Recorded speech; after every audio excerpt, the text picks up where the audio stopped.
What's up, everybody? What's up, everybody? It is your main man, Juggernaut of Multi-Platinum Production Crew, Arkatech Beatz. Arkatech Beatz. Shout out to my partner, Mike Trauma D. Every night we get together and we do the music production and beat making live stream. And we also talk about everything music business. All questions I ask me anything as it relates to music business. So we're here, we're going to basically cook up some tracks tonight. And we cook up the tracks live, and then we ask the folks, what they like, what they don't like, and then, we get the feedback real time. But listen, if it's your first time here, I'm multi-platinum producer. A part of that, our production crew is called Arkatech Beatz. We've produced everybody from Big Pun to Nas, to Waka Flocka Flame, Jada Kiss, Prodigy, and Mobb Deep. What up, Thomas? We gonna make it work. We are a little late tonight, but we gonna make it do what it do. You know what I mean?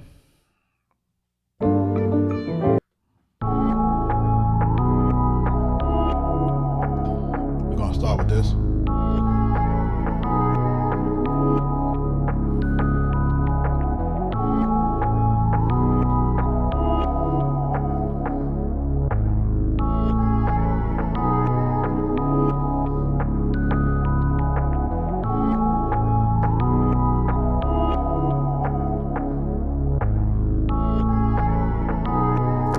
We're gonna loop this up.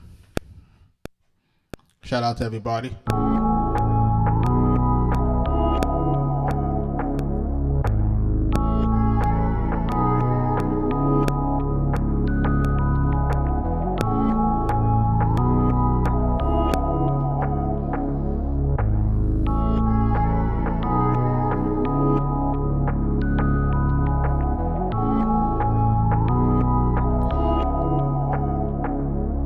Peace, everybody. Everybody that's in the live. Peace to y'all.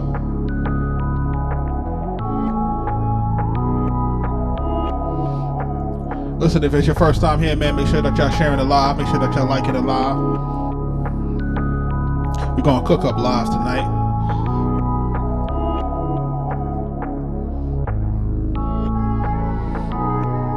Remember what this is. This is a music production live. I'm your main man, Juggernaut of Arkatech Beatz, Big Pun Nas, Prodigy and Mobb Deep, Jada Kiss The Game, Meek Mill, Killer Mike, Freddie Gibbs, Saha the Prince, Shorty Low. You know what I'm saying? The list is long. Pause.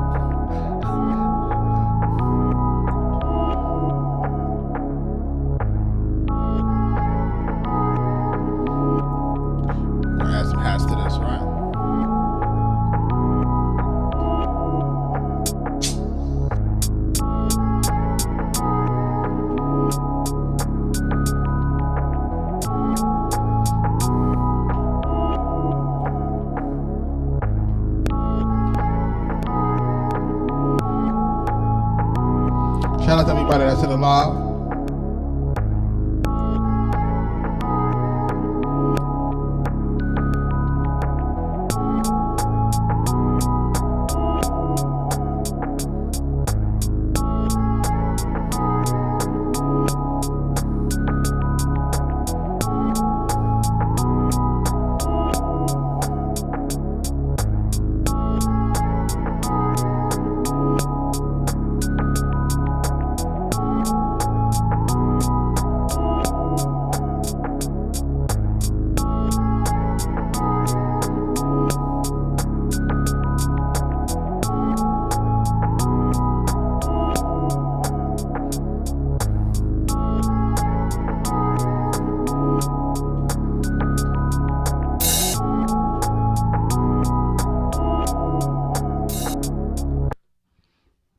Try something with this sample a little bit, speed it up a little bit.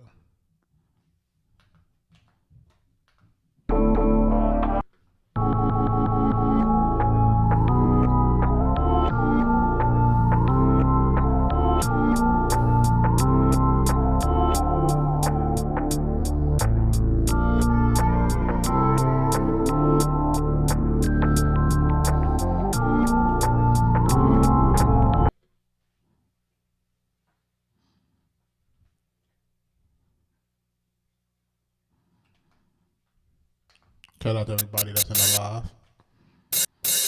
We gotta add an open hat to it.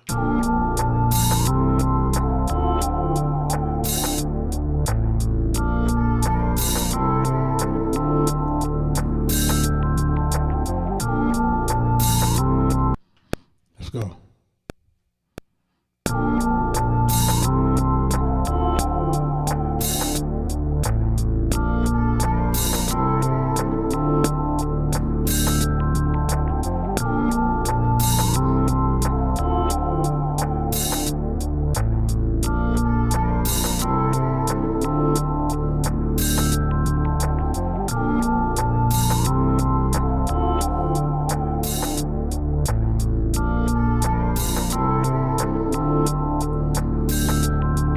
Now we're gonna add a snare to this. Try to get this beat going, you know what I'm saying? Shout out to everybody that's in the live for your first time here. Ashkin, I see you. Rob Mully, I see you.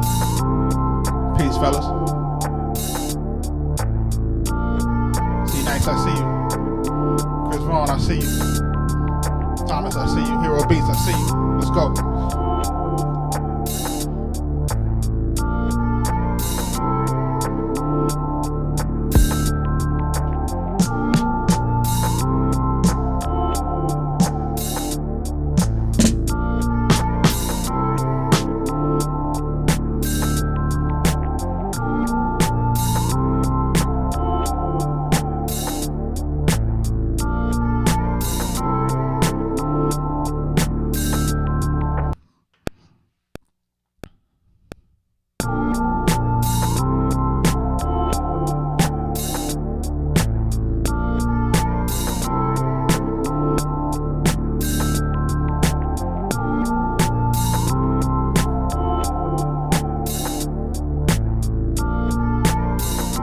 We don't got a name for it yet, Nostalgic, but we're gonna make one. Normally the chat gives me a name at the end of the make the beat, you know what I mean?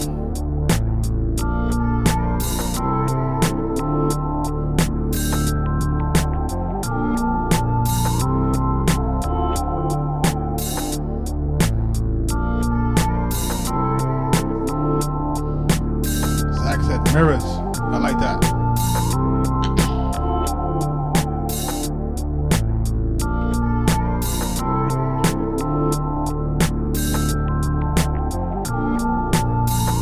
What up?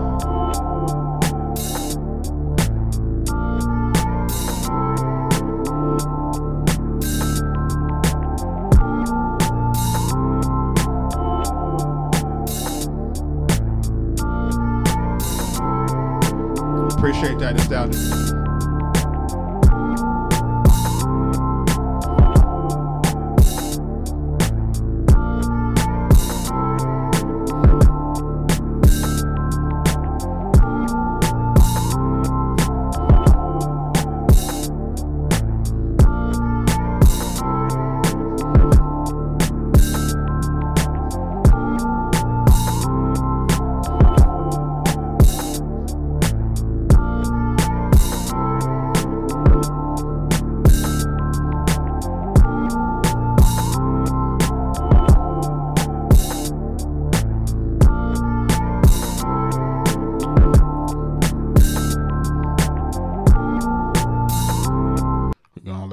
Down just like that.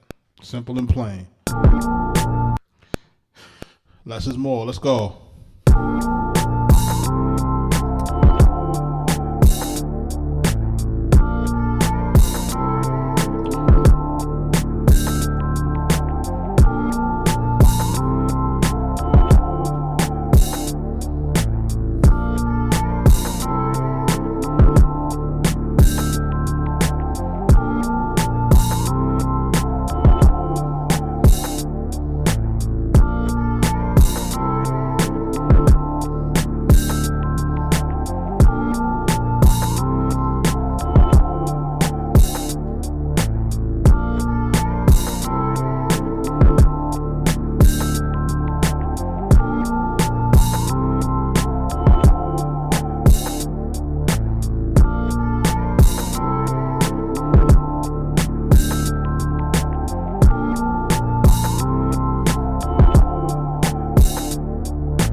Shout out to everybody that's in the live.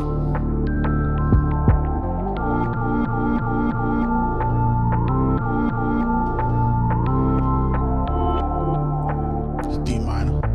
I'm trying to add some more strings to this.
Get a nice decent groove on this.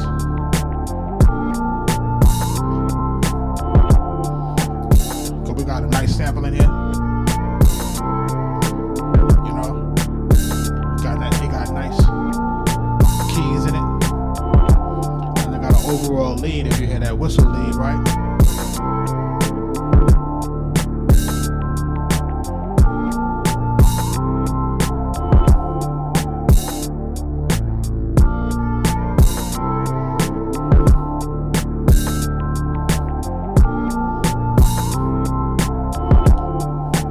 And all we want to try to do is we want to try to just do small accents, man.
everybody that's in the live.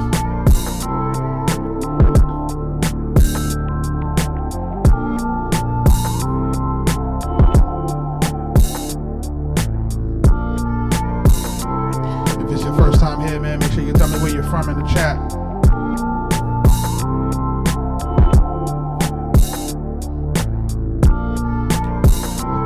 Hero Beats, I appreciate you, brother. I appreciate you, brother. See Alabama in the building.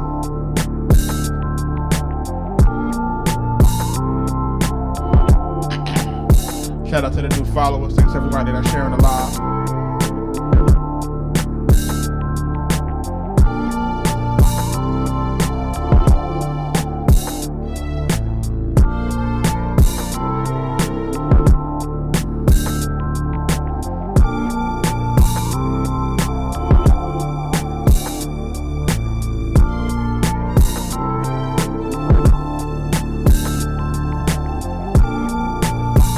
Carolina, I see Greensboro.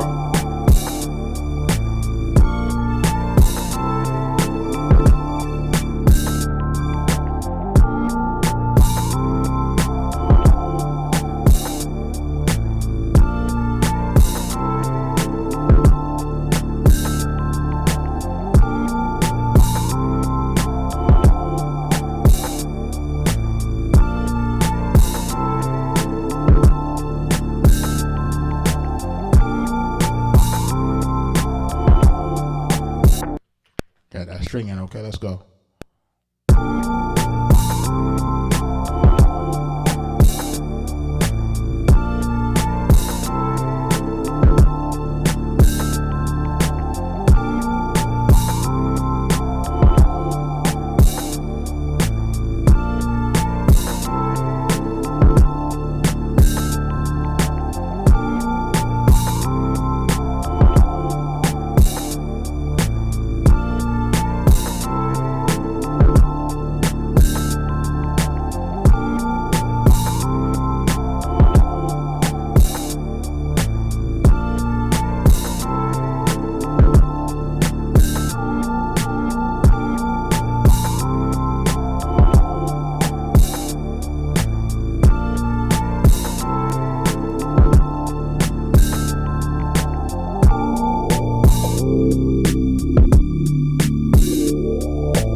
I just cooked this up, man. We've been live 20 minutes, man. We just cooked this up.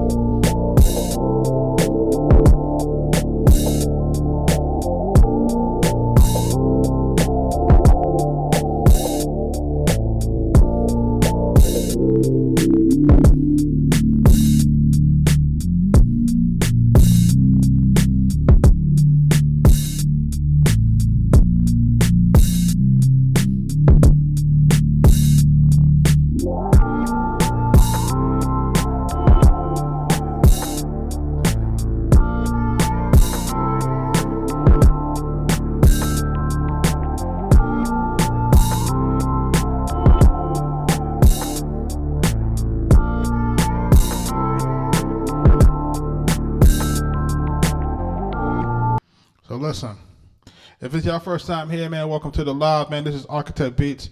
I'm your main man, Juggernaut. Shout out to my partner, Mike Trauma D. Every night we get up at 9 o'clock or around 9-ish to cook up, do music production, ask people. People can ask me anything about the music business. Make sure y'all copying the books as it relates to the music business. You know, the Musician's Guide to Music Publishing and the Musician's Guide to Music Copyrights and forming your own LLC.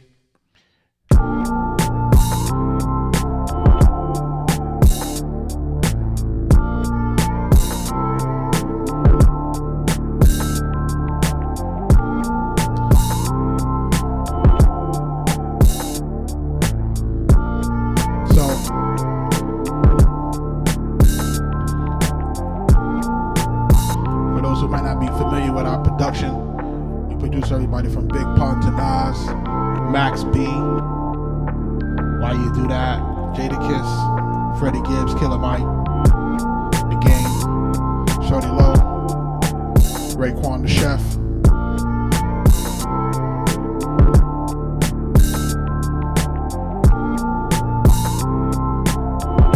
So what I want to do with this beat now is I want to try to break these parts down. So I'm going to take this here.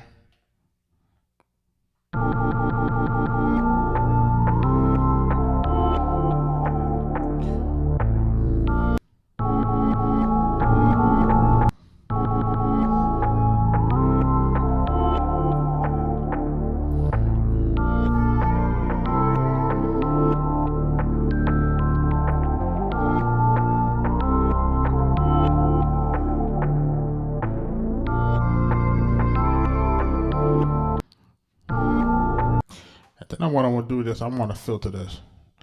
I'm going to turn this one into a low pass filter so I have the bass by itself.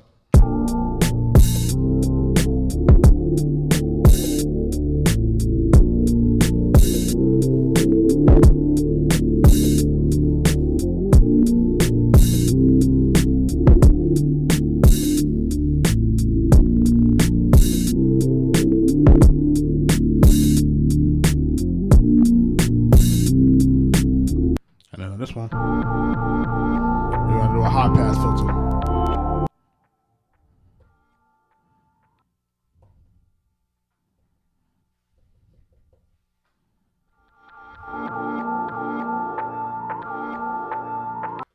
And we play them together.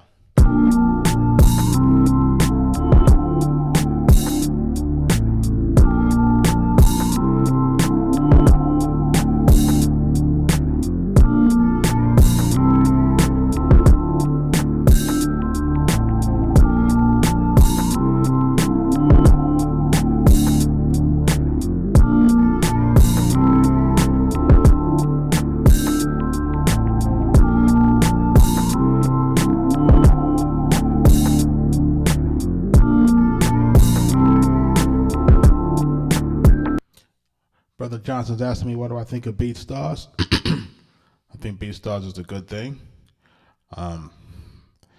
It's just difficult to stand out in a sea of production. You know what I mean? So, my advice is to make sure that you have your own ecosystem. You have to have your own ecosystem in terms of a place where people can consume your content exclusively. So, so while it's okay to have a BeatStars page, my suggestion is that you have a dedicated website that people can go to and have everything about you. You know what I mean? So you're not really competing for people's attention on a platform where everybody else is, trying to, undercut everybody.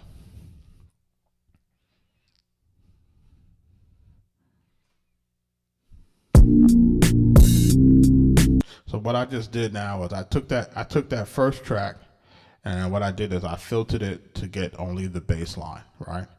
And now I copied the instrument to another pad.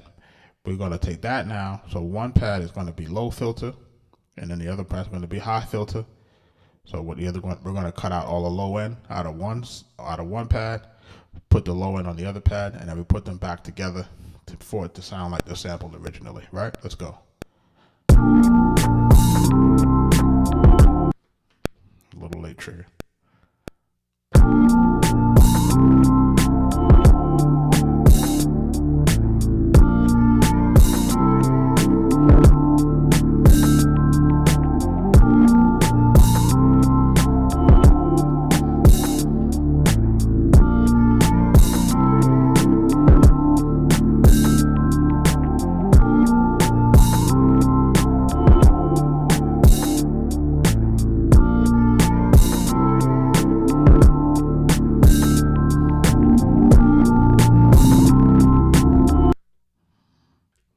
Back, and then we're gonna do that.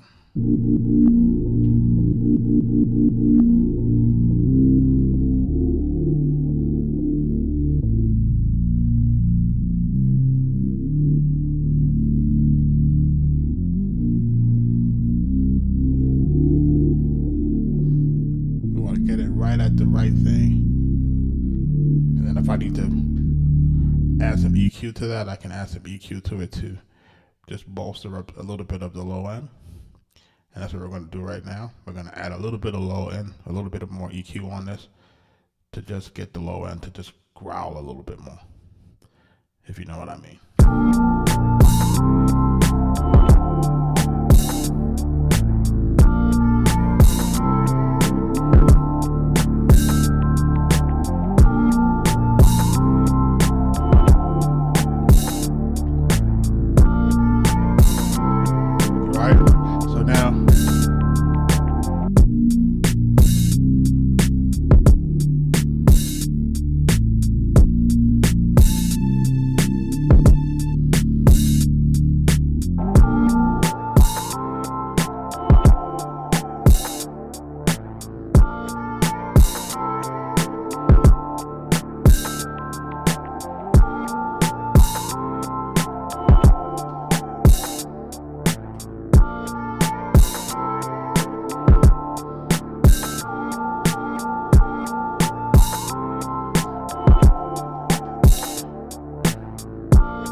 Same thing with this one, add a little bit of EQ and a little bit of reverb.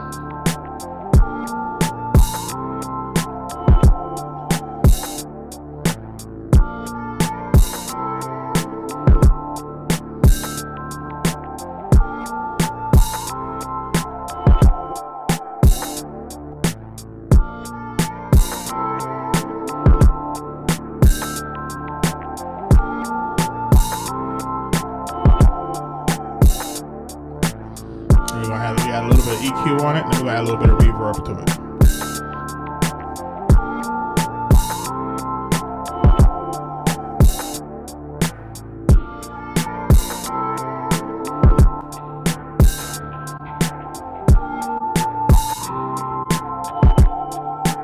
And turn this down into the mix.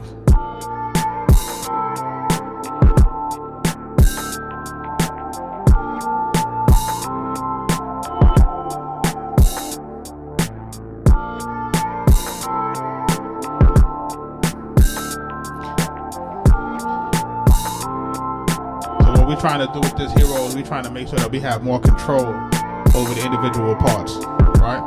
So watch when I bring back in the low pass, right? So right now you can't hear the low pass, right? I only got the high pass going. Turn the volume up on this one a little bit. Now when we get the low back in, watch how it goes.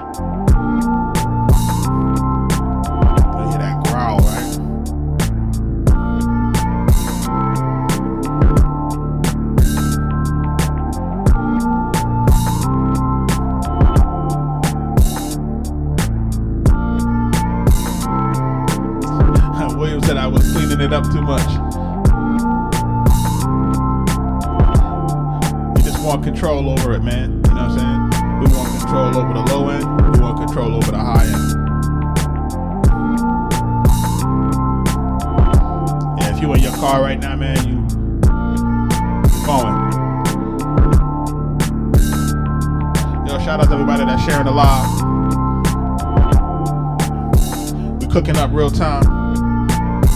And we're showing people how to work this MPC, music production, multi-platinum producers. Let's go. Make sure y'all sharing it live.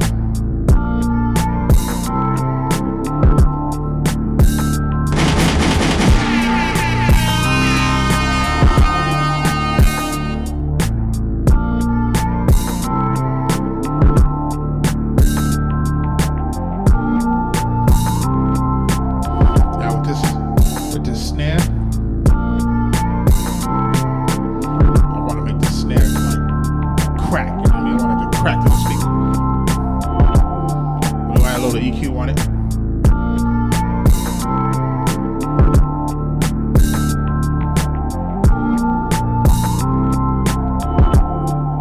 Right now you got to be in your car with this one.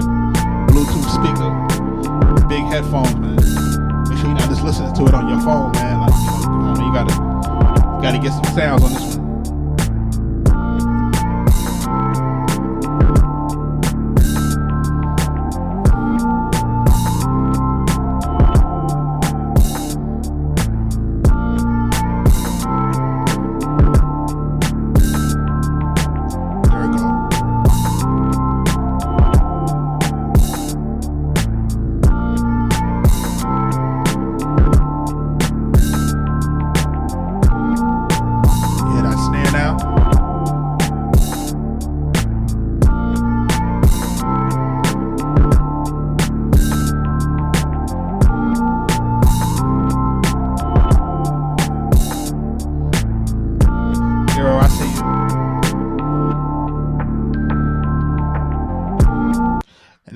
Now I would go into my little sample bank now, and I would go into my little sample bank, and then I would try to find a whole lot of accent sounds now, right? You know what I'm saying? Like, just kind of find little things to put into it, little ear candy, you know what I'm saying? Things that make you feel like, oh man, that feels special. You gotta, but we still leaving enough. If you notice what we did, man, is we left plenty of room for the artist to really rap. And that's really like the main thing when you come into the lives with me, is that we're trying to create a musical bed for the artist, right? Because I can go in here now and I can layer it with a bunch of instruments, and it will sound like the greatest thing when it comes to instrumentation. But again, we have to have the basic groove for there to be a nice verse for people to be able to lay their hook or their lyrical, whatever they're going to do, if they're going to sing to it or whatever it's going to take, right? So we have to think in advance. We have to think, where's the room? Where's the space?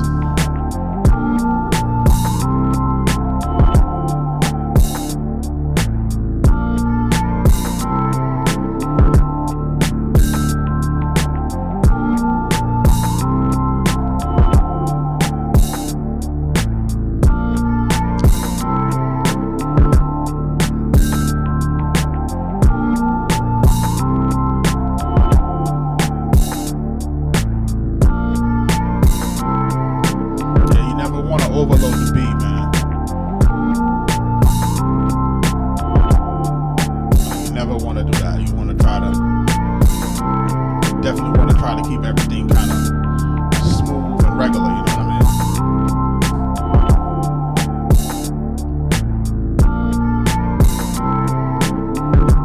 mean? Alien, what up, man? Shout out to all the new followers. I appreciate y'all. Shout out to everybody sending the gifts. I appreciate y'all. Richard, I see you.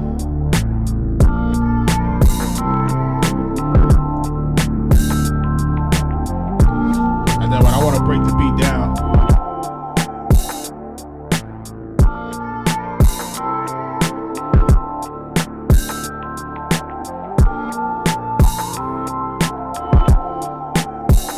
saying? Got nice control over it, right? Now we're gonna put the sample back in. Woo. They go like growl. Sheesh.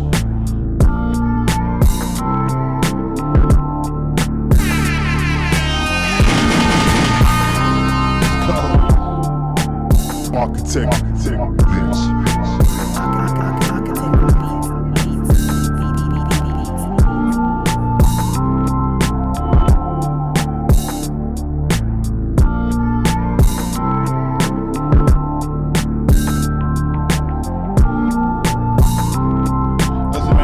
Everybody that rock with me every night on the live. You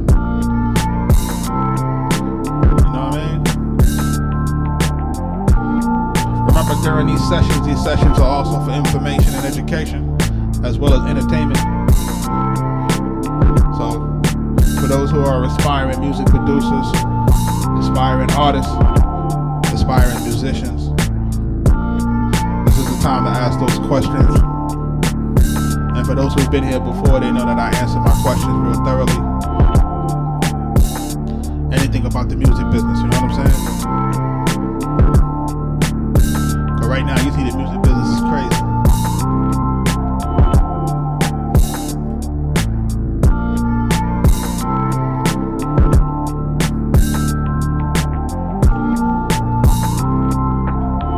Remember, we covering everything from content creation, social media marketing. Man, you just ordered the Akai, man. Shout out to you. Welcome to the club, buddy. We're going to double this up to 8 bars.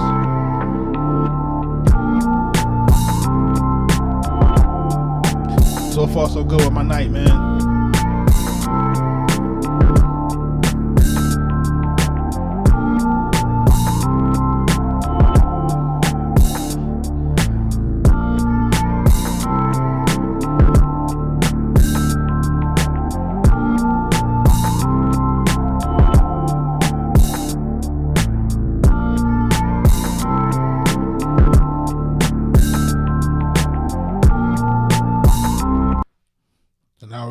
we're going to extend everything. We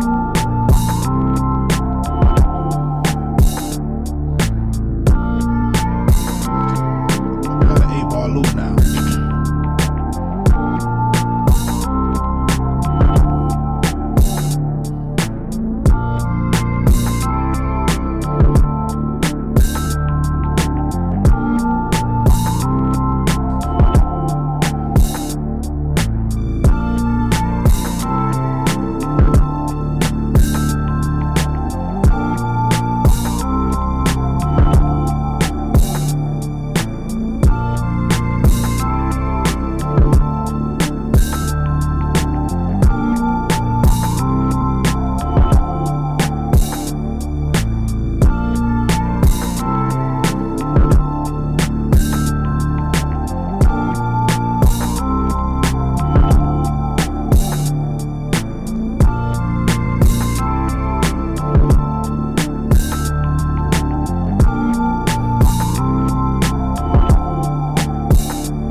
Name for the beat, man.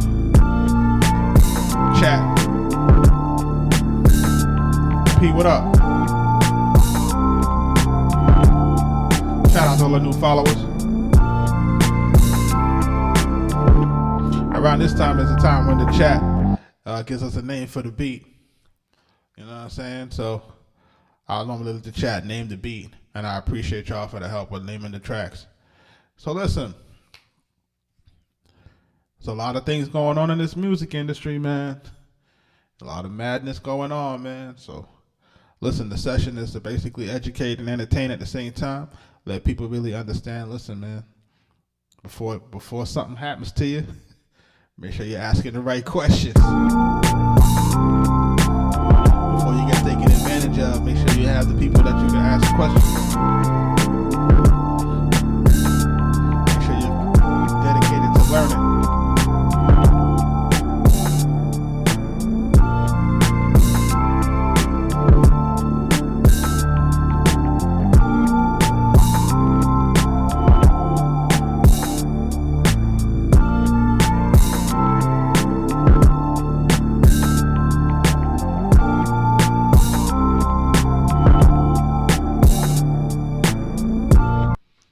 So listen, P is asking me, is the Akai MPC worth it for sampling? I just use Serato. So, we recently did a record with Lloyd Banks. It's called Taking Notes. So you guys can go check that out if you want to go listen to that, Taking Notes. And that beat is done entirely in Serato Studio. And if you listen to the beat is hard. It's hard. I'm telling you, it's hard. Got a crazy ill vocal sample in it. It got, a Bollywood feel. It's crazy, right? So because we recently, placed that record, if I had to compare the MPC to Serato, I'm going to lean toward the MPC. The only thing that I love about Serato Studio is I love the manipulation of sample as it relates to time stretch, real-time warping, very minimal distortion, and the stem separation. Well, that's the reason why I had gotten the Serato in the first place, was because of the stem separator. So, do I think the Akai is worth it? Yeah.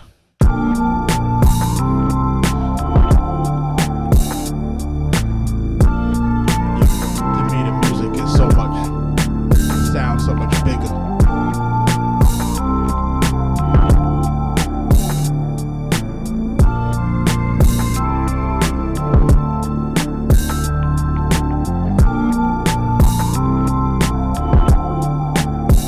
said Lennox Ave. How we go from Gun Hill to Lennox Ave?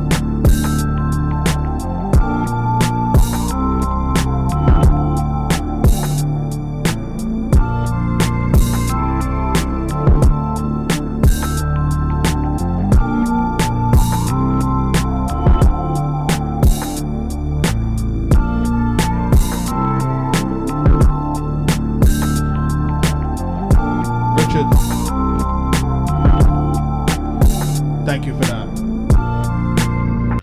And really, and listen, and P, it's really just my opinion, man.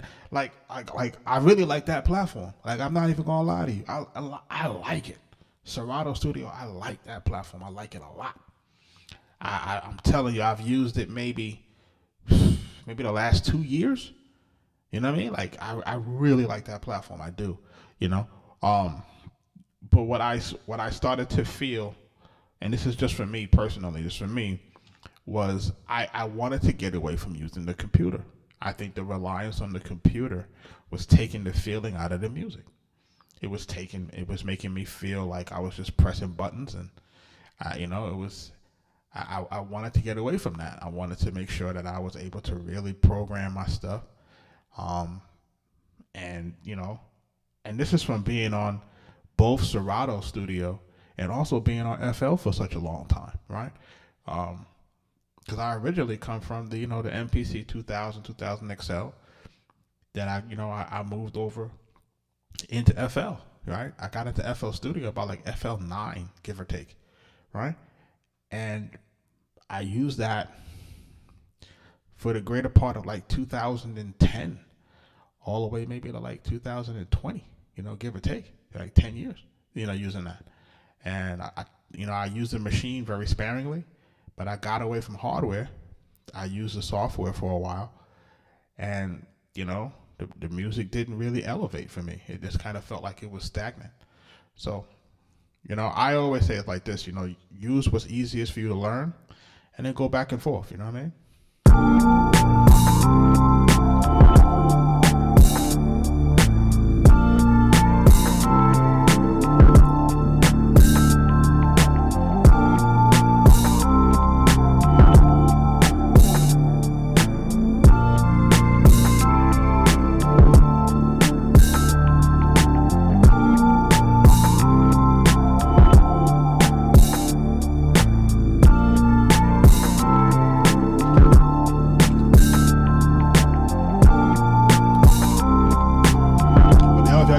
Questions, man, drop them into the chat. I'm still looking for a name for the beat. Heroes naming all the streets in New York. Let's go.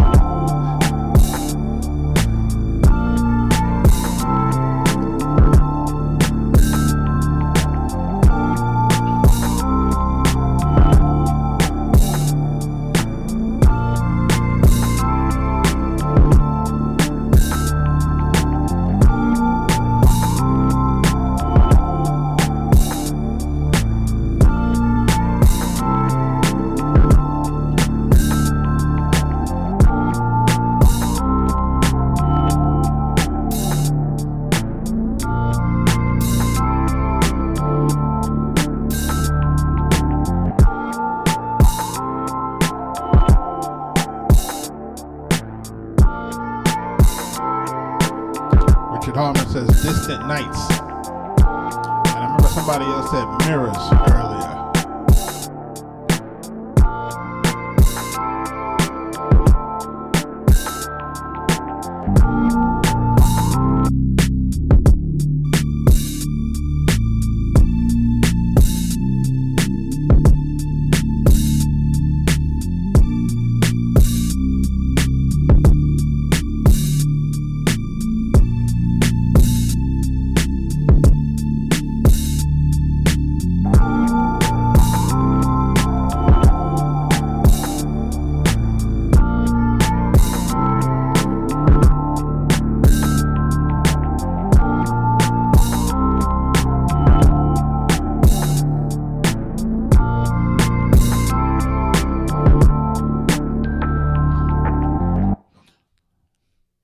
Richard, we're gonna go with Richard on this one. We're gonna do it distant nights. I kinda like that flow right there. We're gonna name that. Yo, listen, man, if y'all got any questions in the chat, man. Listen, I had one of the most interesting conversations with one of these with a real legacy producer, man. And I can't wait for y'all to hear the conversation that we had with him. And like he talks about how he started working with Jay-Z and how he started working with, really big artists, man. Can't wait for y'all to hear that on the podcast, man. It's crazy. It's just crazy, man. Like, he did like MOP and Jada Kiss. Like, he did like really dope stuff in terms of hip hop.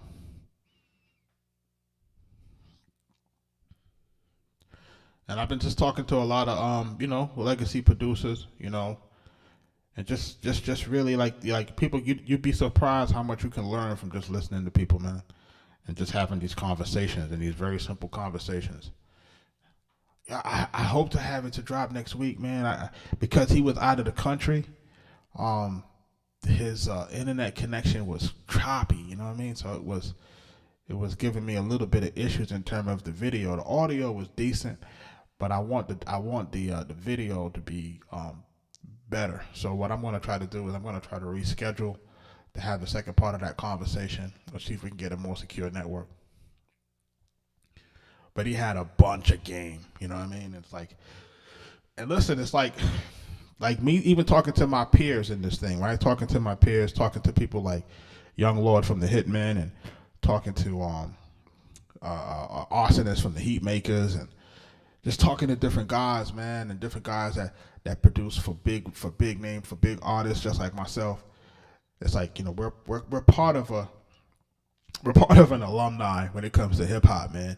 That is just it's bar none, and at the same time, we want to make sure that we're providing information for the next set of producers and artists that are coming in. What I don't like to see is like the constant exploitation of artists and producers. I hate to see it. So it's something that the platform is being geared to make sure that we can get rid of. It's the exploitation of folks. We don't want that.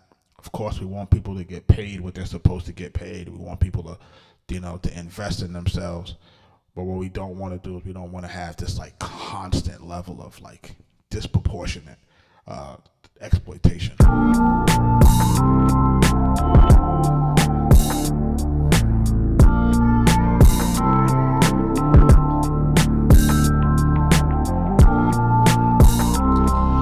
People are saying like the game is brutal. It is. You know what I mean? Like there is part of the games that's brutal.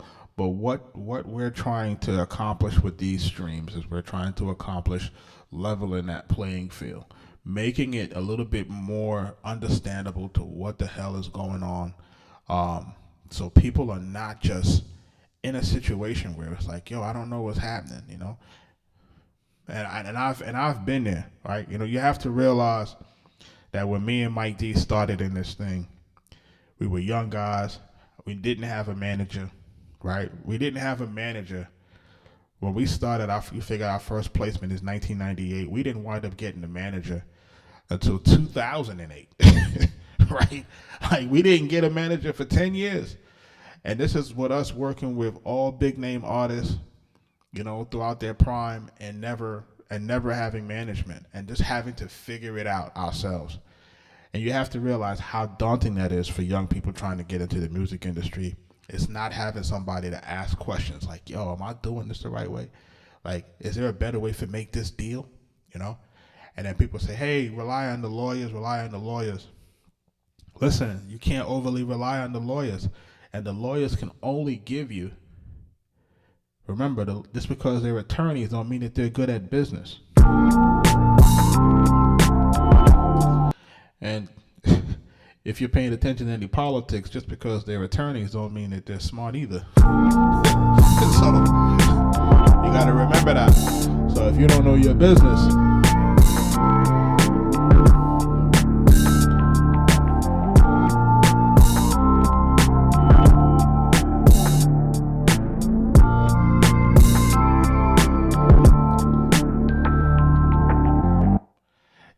people got to really understand what's going on. Like you have to be able to have a conversation with the person that's doing a service for you. So let's say, for example, you got a person that's coming in to, renovate a portion of your house. If you can't articulate what it is that you want, then you most likely won't be satisfied with the end result. And that's part of the problem that I think a lot of us have, is that we're not versed in talking the language that we need to be able to talk with our like our legal counterparts, right? Because you have to realize that your lawyer is an extension of you, and what your lawyer is supposed to do is supposed to take what you want and put it into a legal terminology and in a binding contract. But if you don't know what you're supposed to get, he's not obligated to really tell you. You understand what I'm saying? Like, what he's going to do is he's going to get this contract and he's going to say, okay, this is standard. This doesn't look right. Maybe you can do this, maybe you can do that. But there's never, hey, let's add this in there, or let's get this protection in there, and let's get this, because you're not asking for it, right? But if you don't know what to ask for, how can you ask for it?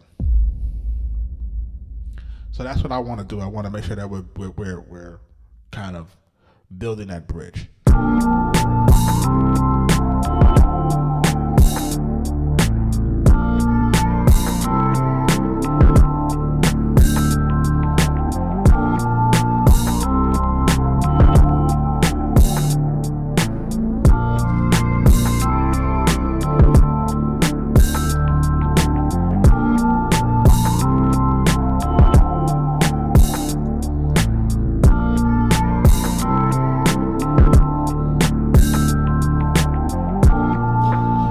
Digital says he don't join labels because having an entertainment lawyer requires a lot out of you. Listen, you can't navigate this without an entertainment lawyer. Like I'll admit it, you can't do it, but you have to gain the respect of your counsel. Like, that's what people don't understand either. Like, you have to gain the respect of your counsel. There is sometimes, if I'm being totally transparent, there is this thing where I don't want to call it hating, but I want to say that there is like a little bit of envy at the amount of money that you can make and how fast you make it for making music, right? There's always this disconnect between the people that are very educated versus the people that are very creative and talented.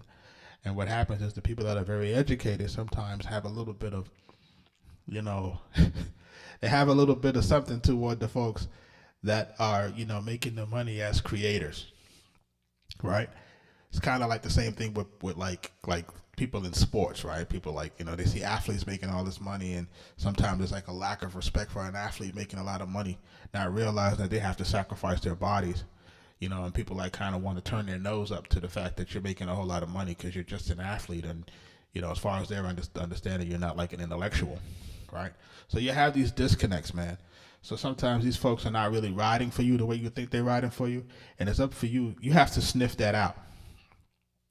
If you feel like there's a level of the people being condescending towards you, if you feel like the lawyers are not really answering your questions and you're asking questions and they seem like they're frustrated with answering your questions, you got to get rid of that.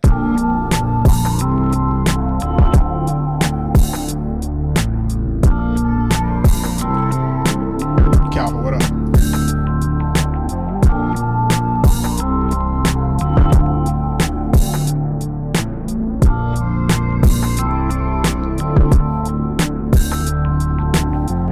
Richard, I see you.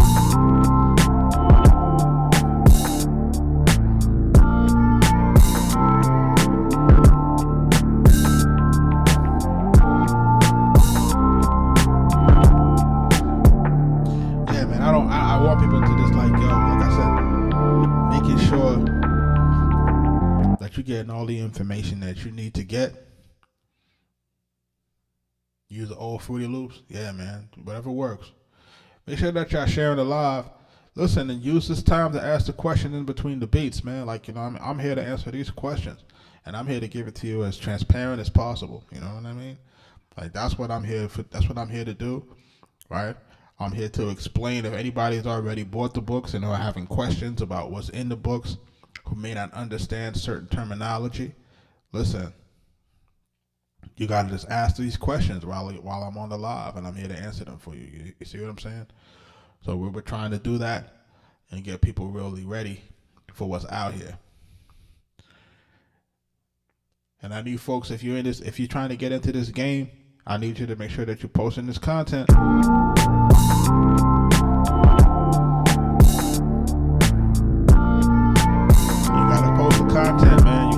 here posting.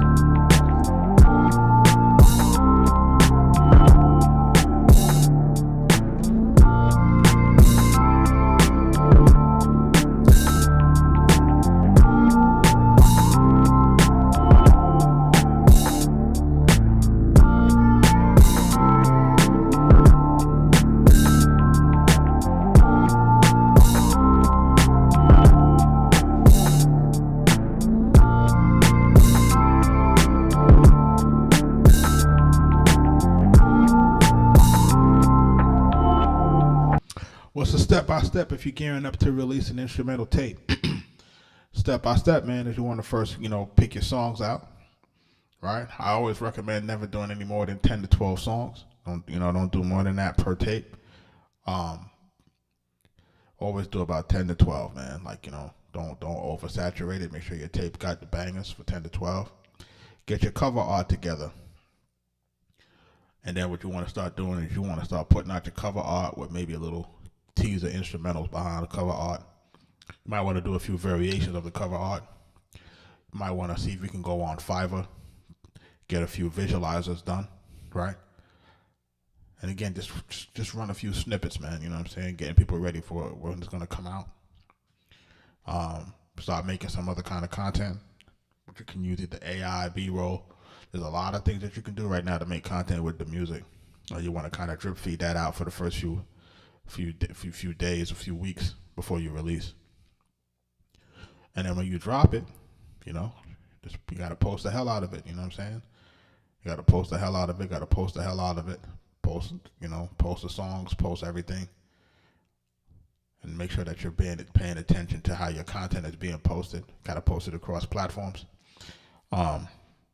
Remember when you're posting stuff on YouTube, YouTube is keyword centric. So you have to make sure that you're posting titles that make sense, that are searchable. And, let the chips fall where they got to fall. Then you rinse and repeat. You know what I'm saying? If you get new followers, what you got to do is you got to make sure you engage in new followers. And make sure that, you're paying attention to who's rocking with you. And then keep growing it from there. See, Scott is asking how's the sound library that come with the MPC. It's cool.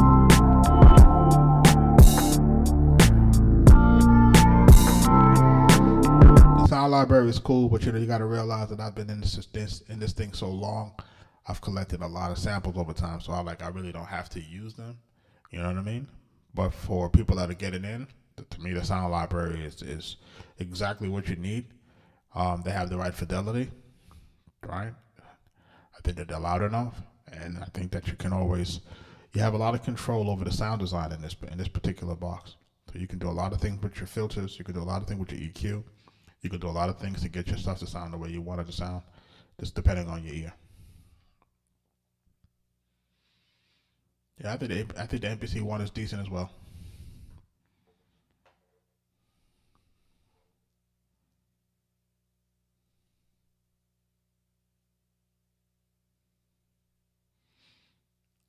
East Santana says he's trying to juggle work life and NPC life.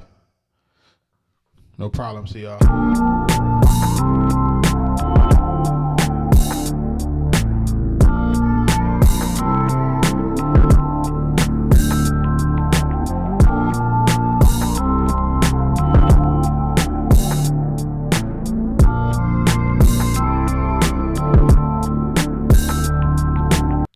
That's a dope. That's gonna be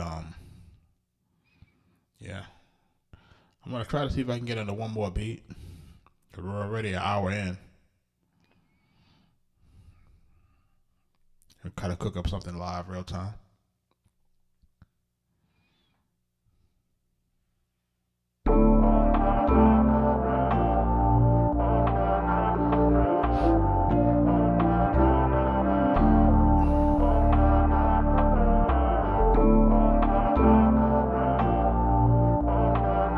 Incarcerated Scarface, though.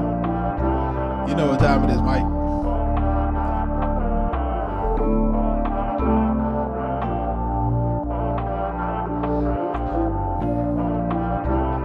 So The Rooster's asking if these sounds come loaded in the MPC. No. Every time before I go live, I dig for a few samples that I'm going to work on in the live. I just tried to find the sounds, or try to find samples that I think would be interesting to work on while I'm inside of the live.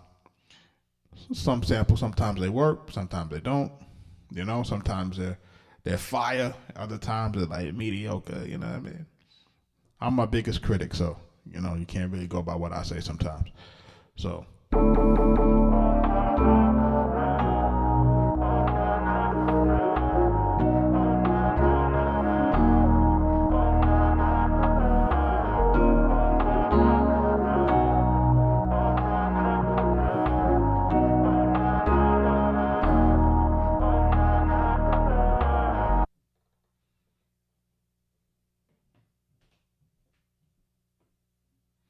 Do I like the MPC Live 2? My partner used the MPC Live 2. If you check the latest video that I posted earlier today on our TikTok, you'll see my partner on his Live 2. Like he rocks with the Live 2 because he likes the mobility of it. I like the bigger MPC because I have the studio in my house, so I don't have to go anywhere. He has a studio also in his house, but he likes to take the Live 2, like, you know, he likes to cook up at the dinner table type of stuff like that. He's on that type of time. It's all about your preference.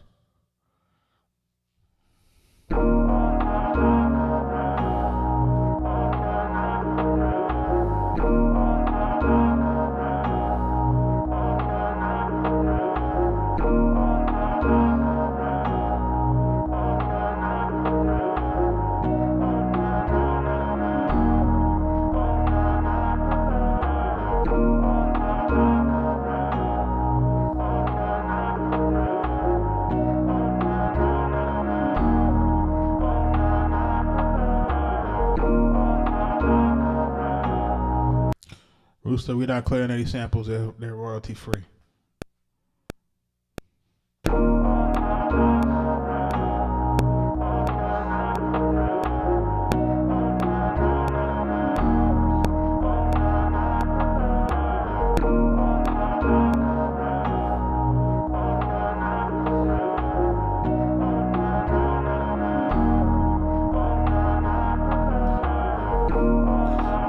Somebody's asking me, what do I think of the MPC? I love it. Every night I'm here at 9 o'clock, man. I'm cooking up, man. Showing people how to use it, you know what I mean?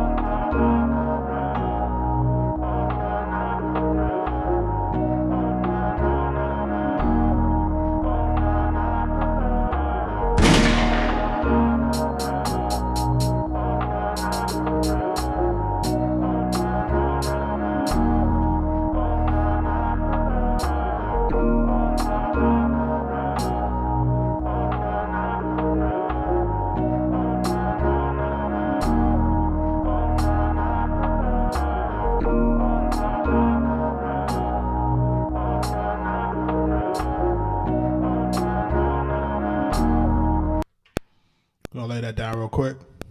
Smooth, what up?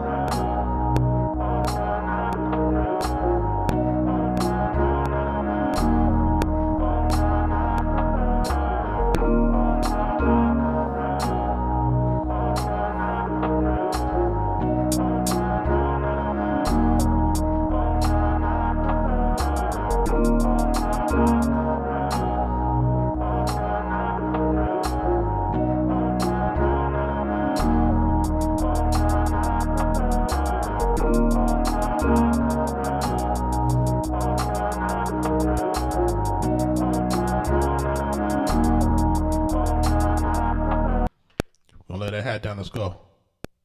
We're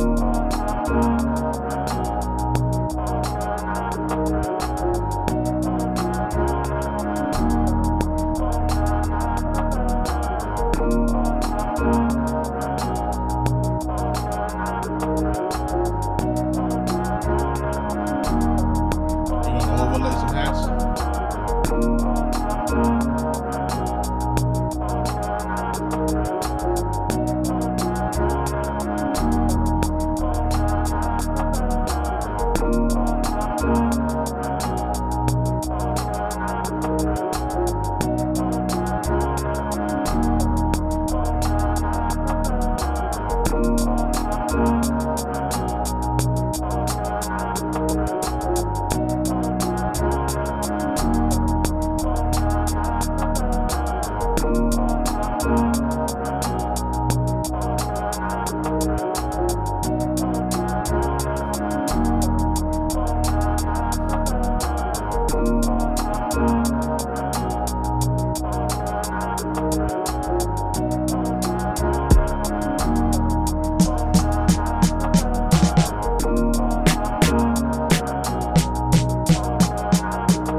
Let's get to it. Let's get the snare in there. Ready? Let's go.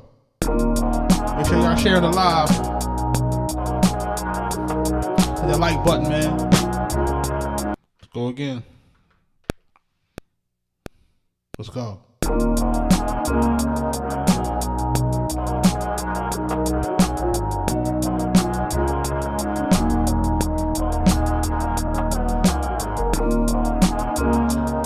Shout out to everybody that's dropping the rolls. I appreciate that. We're on every night, 9 o'clock. Main man Juggernaut, Arkatech Beatz. Multi-platinum producers, Big Pun, Nas, Prodigy, Marv D. Jada Kiss the Game. Raekwon the Chef, RZA. Killer Mike, Waka Flocka. Rest in peace, Shorty Low. Saha the Prince. Freddie Gibbs, Max B. Why you do that?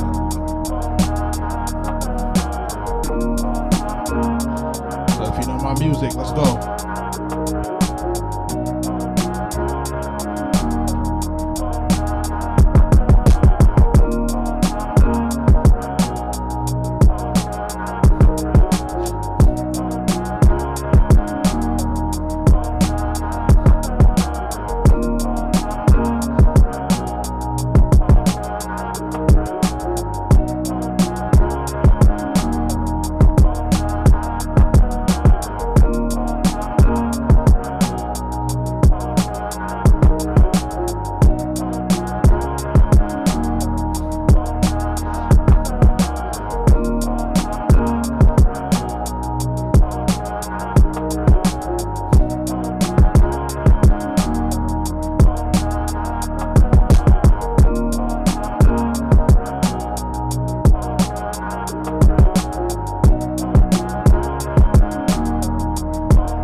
One more time.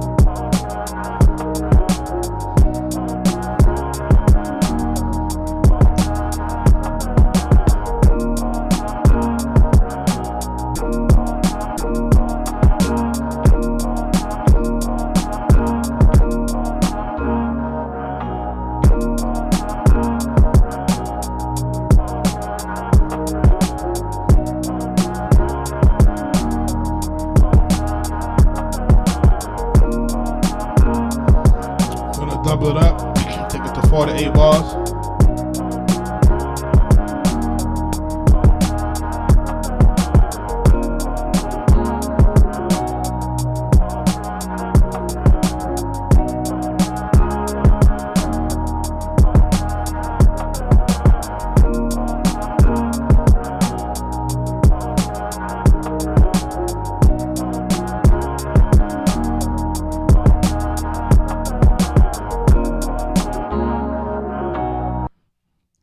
now we're going to copy this sample to a new sequence. Because that's our hook, I think. All right? I would believe that's that. It got enough into it to do that. Because this is a 2-part sample.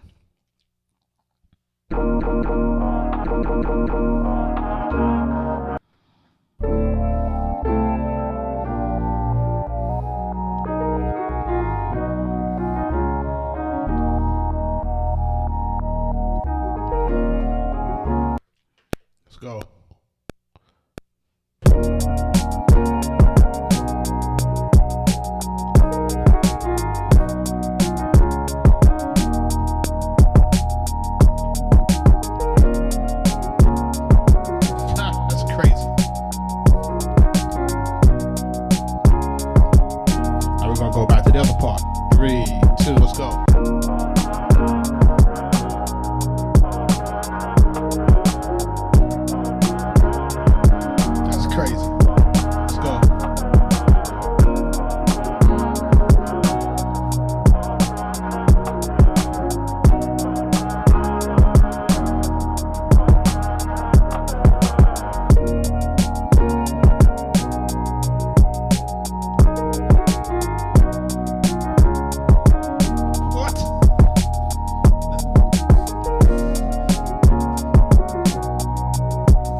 See, we can accent some of the piano.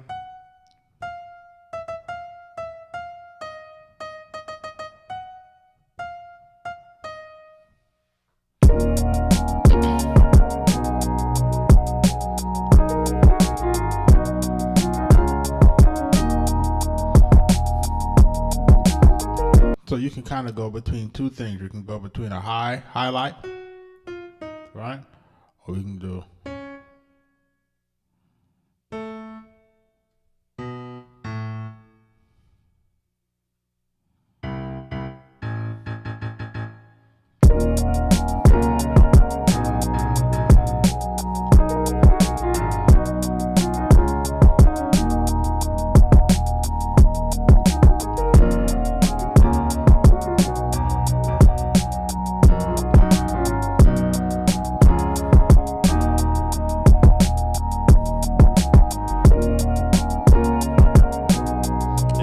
Thing is definitely a good type of vibe,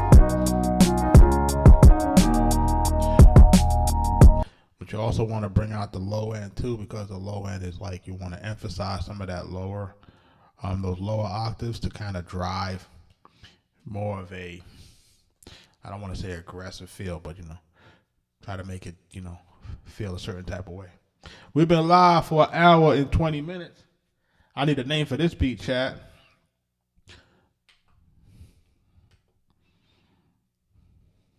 I need a name for this one, chat.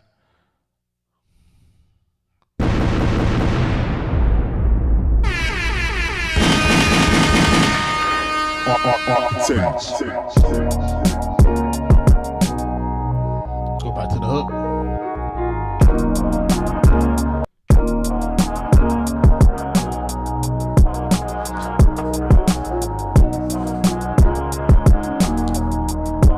Visualize. I like that.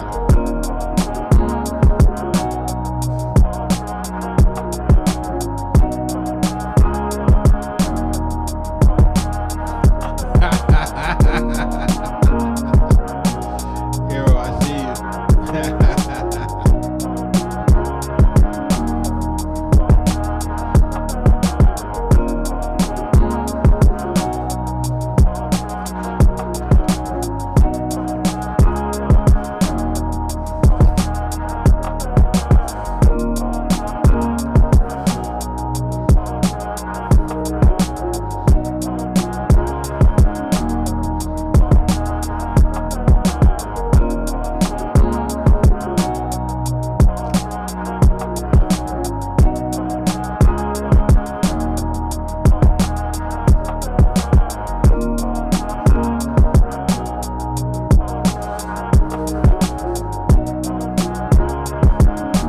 Not for nothing. I think we be cooking up beats kind of fast. Like, I don't really recall cooking up beats this fast before, man. I ain't gonna hold you. Like, we be in a live and we cook up 3-4 beats in like an hour, 2 hours. And I be like, man, how we cooking up these beats so fast? Like, I never really cook up these beats this fast before. I guess I had to put myself under some public scrutiny to start cooking up better. Because I'm like, it always took me longer to make tracks. And I'm like, why it always took me so long? Like, I guess it just be, the folks watching, you be like, man, you got to make it happen. So listen, man, sometimes pressure bust pipes or make diamonds, right? Shout out to everybody that's in the live. Listen, I want to take a few questions before I get out of here, man. So listen, the lives don't be asking any questions. That's the thing that be kind of bugging me out. It's like, yo, how come guys don't got no questions? This is the wildest thing to me.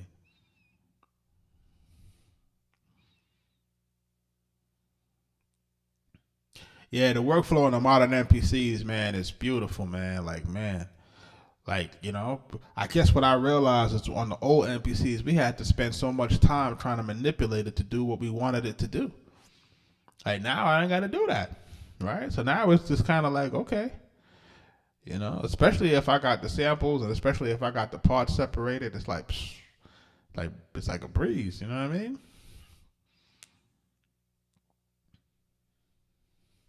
Shout out to everybody that's joining the live.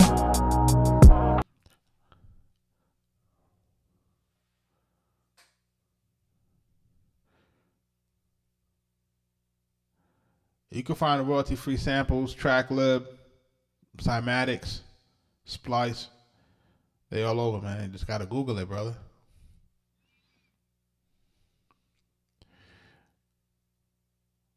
How do you suggest I get the beats out there? Man, you gotta get out here. You gotta start posting, man. You make your beats and you post them. Post your music. You know what I'm saying? I think people get so caught up in like, hey, this person gonna steal, that one gonna steal. Listen, that's why I suggest the Musician's Guide to Music Copyrights, so you don't gotta worry about that type of stuff. So you kind of understand where your protections lie. So that you can get to making music, and you ain't gotta worry about that. You can protect yourself and make your music. So listen, the reversion clause, letter of direction, cross collateralization. You asking you're talking about those other things, man. Reversion clauses is basically if you have a record that doesn't perform the way that you want it to perform, because a lot of lawyers don't even put those in your contracts anymore. And I recently had to do that with a contract where I said, listen, if the record if you guys are not going to promote a record because you paid me too much of an advance, but you're not going to promote it. If it don't hit a certain number within a certain year or two, it needs to revert back to me as the owner. They don't really like those type of clauses. They don't like it because it puts too much pressure on them to have to make something happen. In terms of a letter of direction, there are two ways for people to look at letters of direction. Letters of direction can go two ways. You have a letter of direction that they use for the sound exchange. In order for you to get paid as a producer on the sound exchange, you're going to have to get the artist to sign a letter of direction and submit it to the sound exchange. You can't submit it. The artist has to submit it. And then what that does is that you basically tell the sound exchange to direct a portion of the royalty to you. And a letter of direction is used on a different scale for when you have a contract with a label. And basically, letter of direction is basically your contract with the artist, basically telling the label what amount of money you're entitled to on a project. And then the last thing is cross collateralization, is where they do this slick thing. Like, say for example, you got a guy who got album number 1. He has a low budget, but he sells a whole bunch of records, right? So say for example, he gets a low budget, maybe his budget is $100,000 to start his first album. Then he goes platinum. So now on the second album, he's like, you know what? I need more money. They're like, all right, second album, we're going to give you a budget of $500,000 or $1 million. But then you catch a dud, meaning like his second album don't sell nothing and go double wood. So in the perfect world, on the first album, you would have recouped all of your money. But what they do is they attach the profit and or loss from both albums to the ledger. And they call that cross collateralization. That's a way that they use to keep you in debt. Nope, you don't got to pay any extra money besides the monthly fee. As long as you have an active membership with those type of places, your stuff, you'll have a license, you'll be able to use it.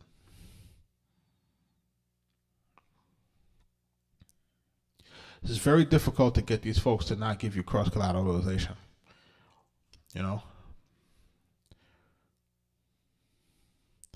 And then remember what the key is here. And the key for the labels here is to make sure you do not come out of debt.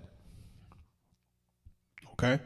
They want to make sure that you are absolutely nickel and dimed so that you do not recoup and that you get paid royalties. That is the game. The game is that.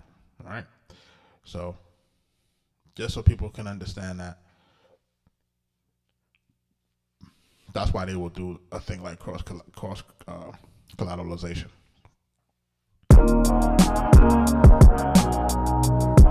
So good questions, Richard.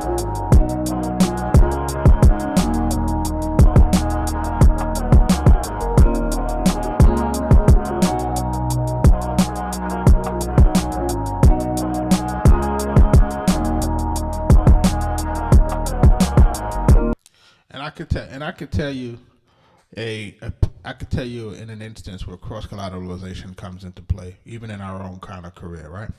Say, for example, you take an artist like a Raekwon, who has his first album. It's only built for Cuban links. Now, if you don't know anything about only built for Cuban links, you're not a hip hop guy. You need to go do your research. But that's one of the most classic albums behind like Illmatic and the Infamous, that's released from the Wu-Tang, right? So the first album, they didn't expect to do as well as it did. And then, it comes out, it goes platinum, right? Does it go platinum? It does a little bit more than platinum, whatever. So now it's time for him to do the second album. Now the second album, they do the kitchen sink at the second album. That's what you guys don't really understand. Me as an A&R, I get to see all of the money that gets spent. So because I was an A&R on that project, as an A&R consultant, I got to see that, they spent upwards of $1 million on that project. Right, and that's just really recording. That's just recording budget, recording and mixing, clearing samples. You know what I mean? That's not the money that the artist might have taken to pocket for himself to live, etc. So when you take the success of the first album, and then the second album, although it goes gold, is not as successful as the first album, but it required more to make, and this is where you get into a situation where now the profit and proceeds of the first album get eaten up by the expenses of the second album. And that's how they keep you in a rotational level of debt.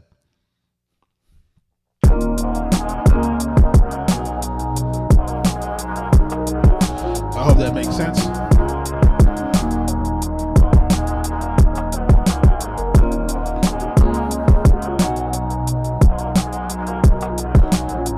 For people who got more questions, man, drop them into the chat. I'll be here for a few more minutes before I jump off.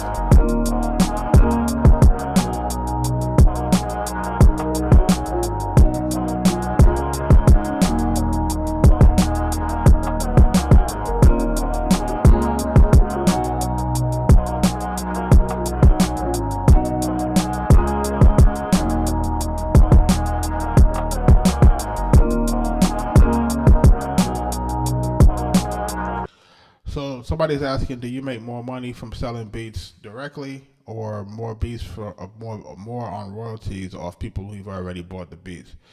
So remember what's happening is for me, I'm a legacy producer, right? As a legacy producer, I'm attached to music that has sold not just physical copies, but now I get the benefit of legacy streaming, right? Because some of these records now are what we would call catalog music that just continues to sell over time. So I have the benefit of both worlds, right? So I do think that it can be lucrative for you to sell beats, right? If you're selling them directly, and depending on how good you are at selling and how good you are at volume or pricing, what that might look like. But the key to music is for you to have a combination of both. You want a combination of you having to sell stuff and collect your upfront fees, but it's intellectual property. So your intellectual property, you do want it to earn for you in perpetuity. So the whole point of this is to you to do something once and for it to keep earning, right? So for us, it's always beneficial to sell music to artists who have the means to promote and distribute and to make sure that they can generate royalties for the music, because again, you want to work once and you want your music to continue to sell and give you earnings in perpetuity. Would I recommend to copyright or trademark your producer name? Yes, if you can afford to do so. I think we've had a few situations where we got a person running around with the name Arkatech and different type of things, and so we had to do certain things in terms of making sure that our social medias weren't getting tied up and that sort of thing. So yes, you sometimes will have to trademark your stuff, and you have to go through that process, and that can be a little expensive. But if you're there and you're generating income and buzz, that makes sense.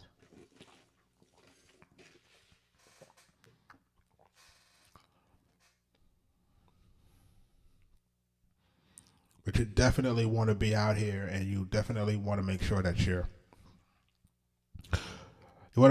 putting out the best music you can put out. You want to make sure that you're promoting yourself as much as possible. Don't get stuck in this thing where, hey, I'm promoting myself too much. There's no such thing. Remember, the algorithms are working against you. They will never show your content to 100% of your following.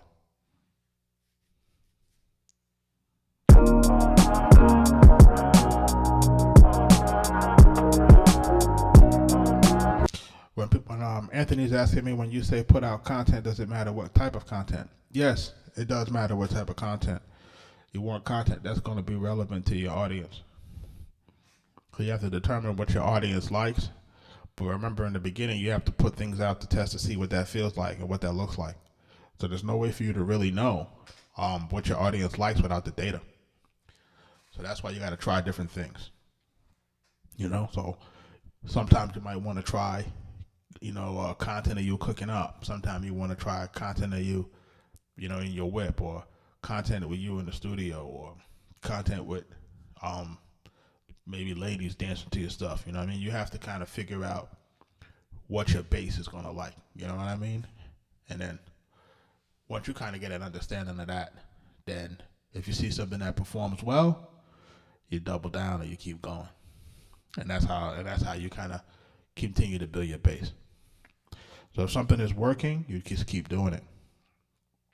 If it's working, you keep doing it. Keep doing it. And I know sometimes the mind frame is, damn, I'm tired of doing this, man. It's like I want to do something different. But if it's working, why are you stopping?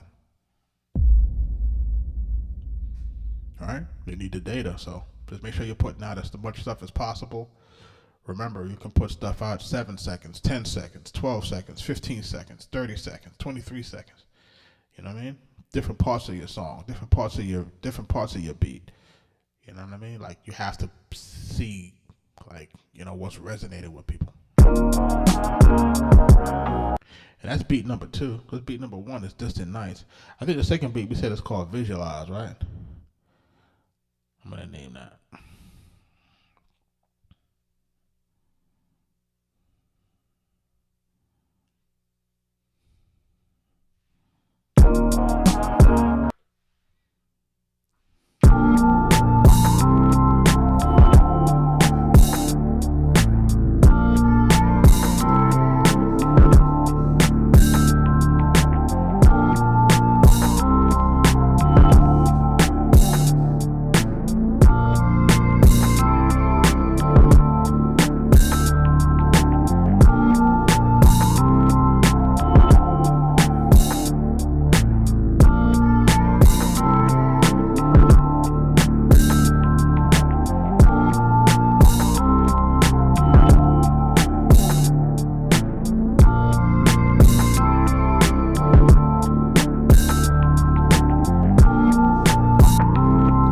Definitely want to put yourself in a position, the Rooster, where you can just kind of sample things and learn and build your catalog. You don't want it to be kind of stuck with like the old school way of us, digging through samples and not knowing if it's going to clear.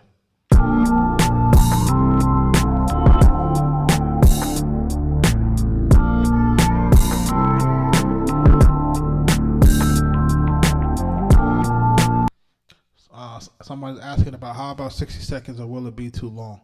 Nah, 60 seconds isn't too long, You just have to find out what works. There is a sweet spot. There is a sweet spot, especially when you're dealing with platforms like YouTube.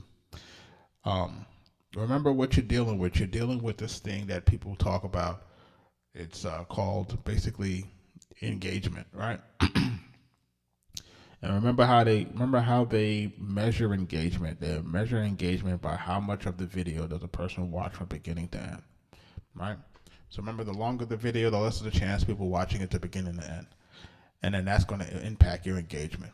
So you can't make it too short because they'll penalize you for that, but you can't make it too long because then if your people don't get to the end of the video, because remember you're dealing with swipe culture, right? Then your video doesn't get the chance that it should get in regards to the algorithm.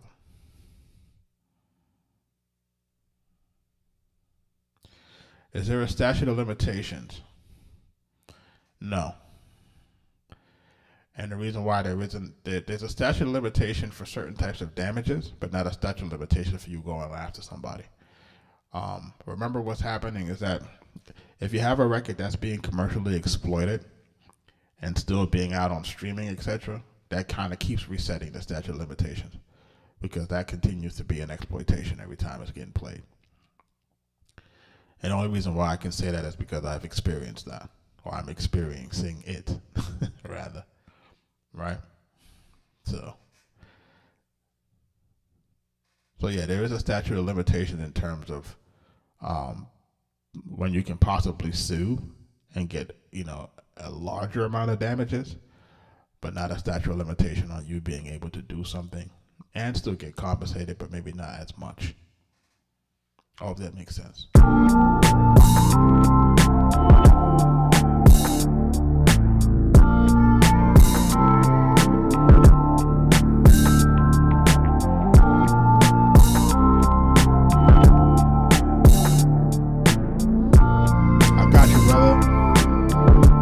Me, I support you, right? That's how it works. Let's go.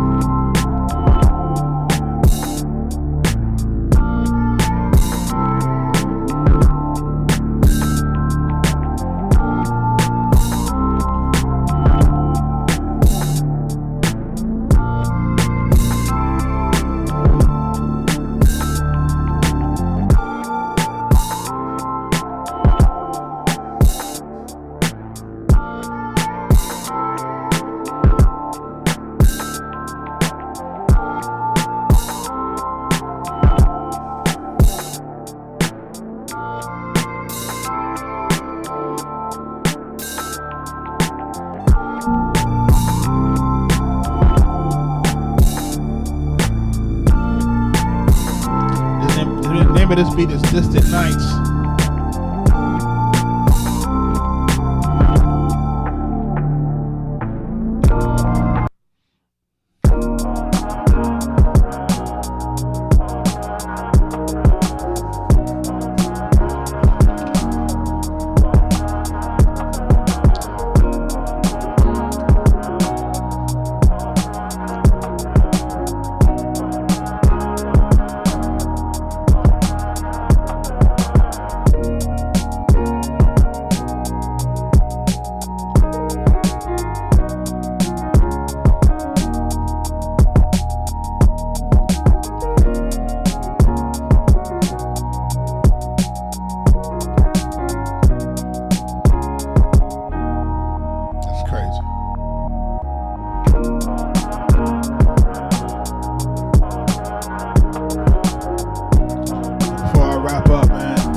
everybody that joined the live tonight, man.